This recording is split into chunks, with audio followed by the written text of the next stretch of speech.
Trey Wingo, who has the longest business card I know, NFL expert, 33rd team, DraftKings pregame power-up. Every time we speak, it's a new gig.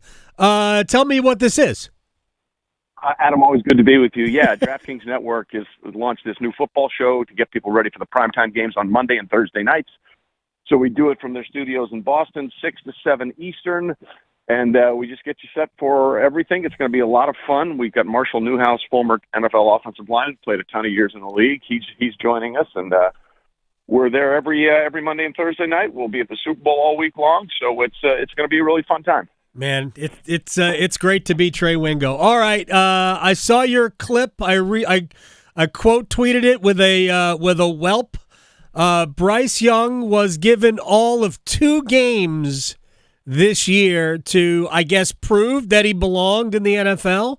And I think, well, I'll let you start, and then we will go from there. Your thoughts on benching Bryce Young, which seemed more merciful than anything else. Well, here, if I look at it, there's 2 ways to look at it: the macro and the micro, right? So the micro is he hasn't played well. That's the obvious. Yes. But you've already made the investment, right? Yeah. The investment is there. So are you giving up on him after 19 games? If you're not, then why are you doing this? Right. And so that's the micro. The macro, to me, is how this all unfolded. I think that's the biggest problem with Carolina. After the game, what did Dave Canales say? Yep. Bryce is our quarterback going forward. Less than 24 hours after that, Bryce is no longer our starting quarterback. So there's only 2 possibilities for that. One, Dave Canales completely changed his mind, or what I consider to be the much more likely scenario, it was never Dave Canales' decision to begin with. Nope. And that speaks to, I think, a broader problem that we've seen these many years for the Carolina Panthers. My good friend Mark Schlereth always says it's one thing to hire a coach, but it's another thing to empower a coach. And if you hire a coach and you don't empower him, then he's not really a head coach in any way, shape, or form. And given what we've seen out of this organization since they were purchased by one David Tepper, it seems to me that the latter is more likely.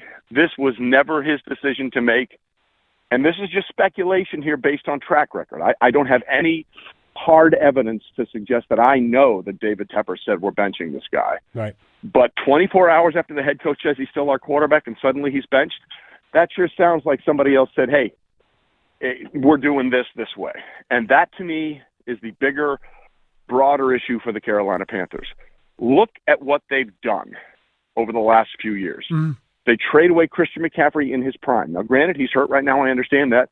But by God, ever since he got to San Francisco, he's been a touchdown machine. Yeah.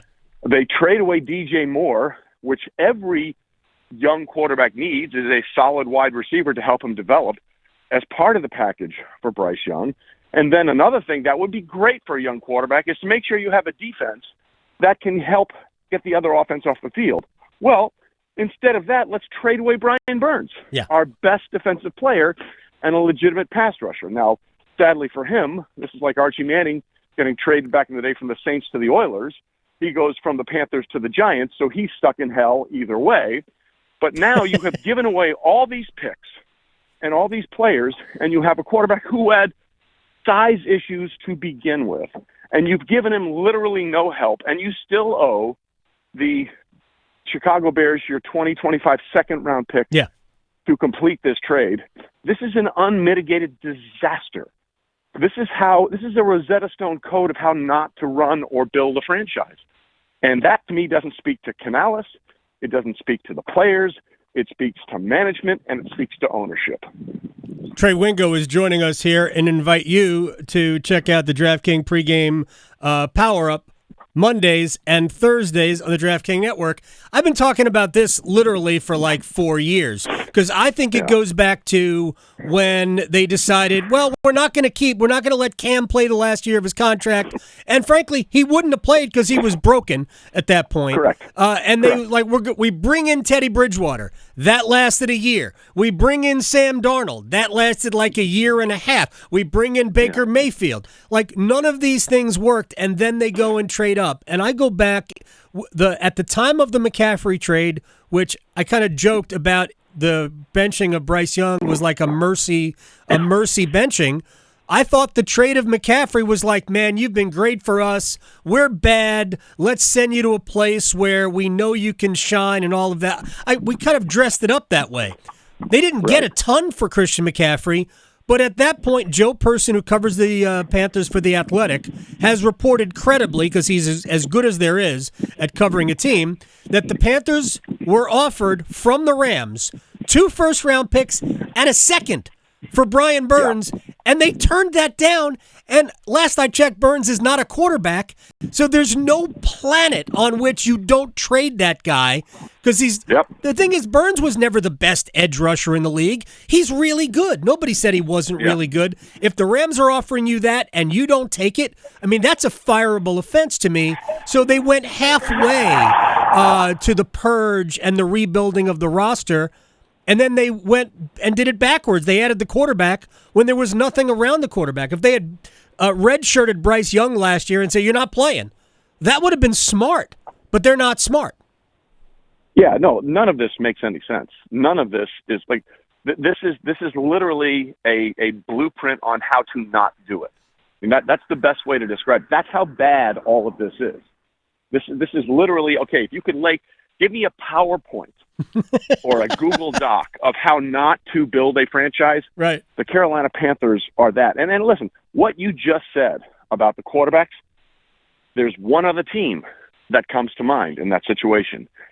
Jets, Jets. Yeah, okay. And let me just tell you, I don't care, if you love Aaron Rodgers or not. At the end of the day, you don't want to be following the Jets' blue plan on how to build a franchise, because the Jets have not been in the playoffs since 2010. Yeah. Not only is that the longest drought in the NFL, Adam, that's the longest drought in the NHL, the NFL, the NBA, and Major League Baseball. So why are you doing that? And the thing that also makes this very difficult is that through no fault of his own, much in the same way that Mitchell Trubisky will never escape the shadow of being drafted before Patrick Mahomes in 2017. CJ Stroud was drafted right after Bryce Young. And listen, where you go matters. Yes. CJ Stroud probably would be better with the Carolina Panthers, but I don't think he would have been Rookie of the Year CJ Stroud from Houston had he gone to the Carolina Panthers. I mean, Nico Collins, Tank Dell, Dalton Schultz, they built around him. The Panthers did the exact opposite. Mm-hmm. They stripped it down. They stripped the car down to 4 tires and an engine, and then put in expensive leather heated seats. And that doesn't work. No. Okay, you got to have all the other building blocks around it for that guy to succeed. They gave Bryce. I'm not excusing Bryce's play. He has not played well, but he never had a chance the way things are going. And now what do? Okay, let's say Dalton. Andy. First of all, I love Andy Dalton. I've always been an Andy Dalton fan. He's almost the perfect backup quarterback. Yeah, the guy you can count on for a little bit, but he's not the long-term solution. So let's say he wins or plays better in a couple of games, and then he reverts to the mean, reverts to the norm, and becomes Andy Dalton. Well, when do you throw Bryce Young back in? I mean, how do you do that? So, they don't. It just, it just feels like there's not a plan here. It doesn't feel like there's a plan here. I feel like I've been talking about this for not only all day and all day yesterday, but for the last 3 years. Let me ask you about the game last night real quick. Yeah. I mean, it doesn't have to get any more complicated than Saquon Barkley catch that ball, you get a first down, and then you can kneel out the rest of the game. You don't even have to score. You just kneel it out. Right.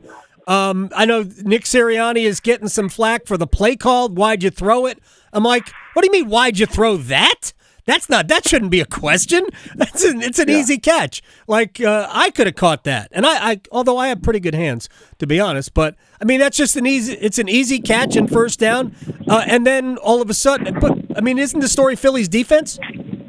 Well, a huge part of it is Philly's defense, and I agree with you. Like that was about the safest throw you could make, except for one thing, Adam. It was Saquon Barkley trying to catch the ball.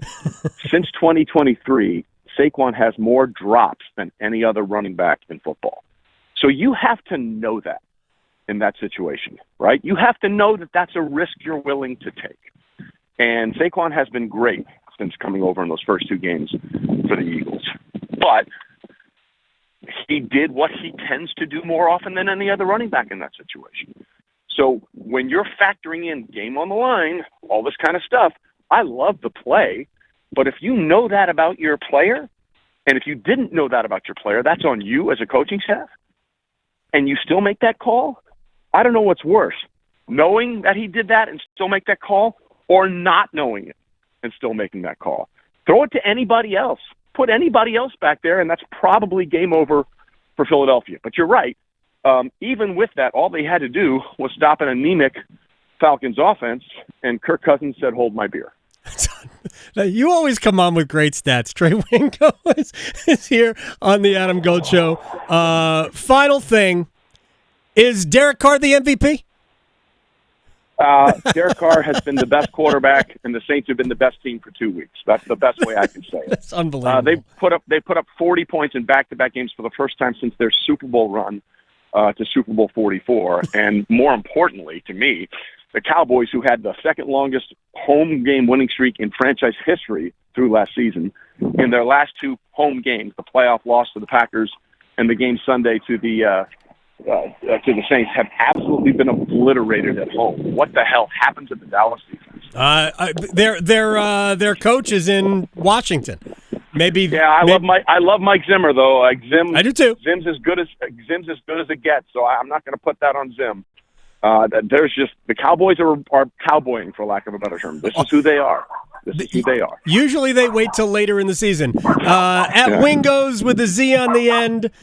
Trey Wingo, DraftKings pregame, Power Up, Mondays, Thursdays, 33rd team, everywhere. Trey, I thank you very much for your time, man. Always a pleasure, Adam. Take care.